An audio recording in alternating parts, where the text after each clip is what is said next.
السلام علیکم ناظرین، جنازے کے لیے پیدا ہونا پڑتا ہے بھائی، سیاسی صورتحال پر پیدا ہو چاہے چھوٹی عمر میں، جوانی میں، لڑکپن میں، کھل کر سامنے آ رہی ہے اور عوام کے مسائل جوں کے توں ہیں۔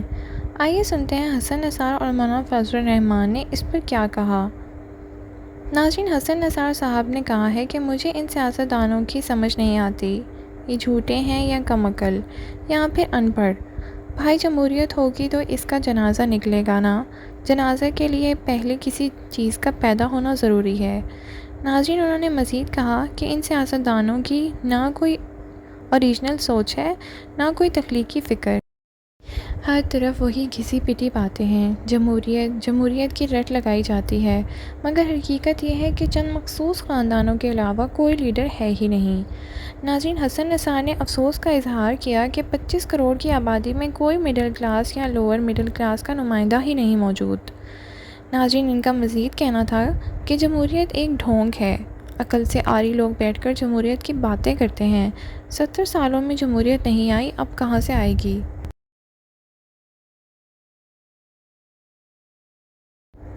ناظرین، حسن نثار نے تنقیدی انداز میں کہا کہ اگر عالمی اسلام اور ترقی یافتہ دنیا کے درمیان فاصلہ بڑھتا رہا تو یہ خلا کبھی پر نہیں کیا جا سکے گا۔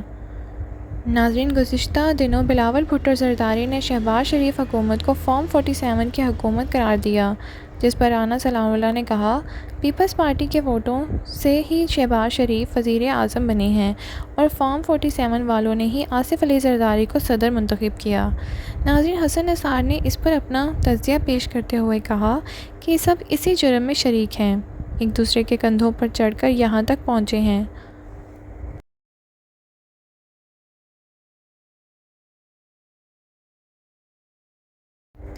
ناظرین، نواز شریف کی صحت پر آئی خبروں پر تبصرہ کرتے ہوئے حسن نثار فرماتے ہیں کہ ان کا ریکارڈ ایسا ہے کہ کبھی پلیٹلیٹس کا مسئلہ ہوتا ہے تو کبھی اور کوئی بہانہ ہوتا ہے۔ اب اگر افواہیں پھیلتی ہیں تو کوئی حیرت کی بات نہیں۔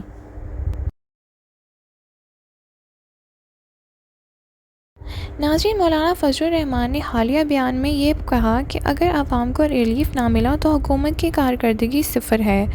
ناظرین، دوسری طرف خبر آئی کہ وزیر اعظم نے حکومتی کارکردگی بہتر بنانے کے لیے ایک کمیٹی بنا دی ہے۔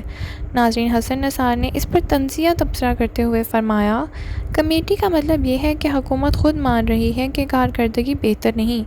ہمارے ملک میں سیاست ہی سب سے بڑی صنعت ہے، یہاں پالیٹکس ہی سب سے بڑا کاروبار ہے۔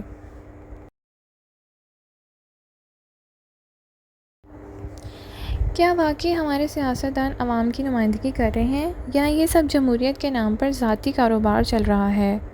آپ کی رائے میں ہمیں انتظار رہے گا۔ کمنٹ سیکشن میں اپنی رائے کا اظہار ضرور کریں۔ آپ اس سیاسی تماشے کو کس نظر سے دیکھتے ہیں؟ ناظرین، ویڈیو کو لائک کریں، شیئر کریں اور چینل کو سبسکرائب کرنا نہ بھولیں۔ Thank you for watching. اللہ حافظ۔ ایک دوسرے کے کندھوں پہ چڑھ کے یہاں تک آئے ہیں، ختم ہو گئی بات۔